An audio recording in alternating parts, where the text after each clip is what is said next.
Hey guys, Christina here at Kaizink, showing you the Inksoft process for check-in.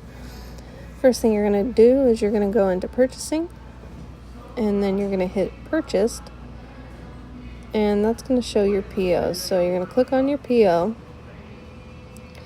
and then you will select what you have received. In this case, I'm just going to receive a partial to show you. And up in the corner you can see that it says partially received. If you select all, then it will tell production that the entire order has been received. Thank you. Hey guys, it's me again. Just wanted to let you know that if you only want to check in a few smalls, you can also do that by just clicking the small, clicking 1, a 5, 2, a 5, 3, a 5, and so on. Thank you.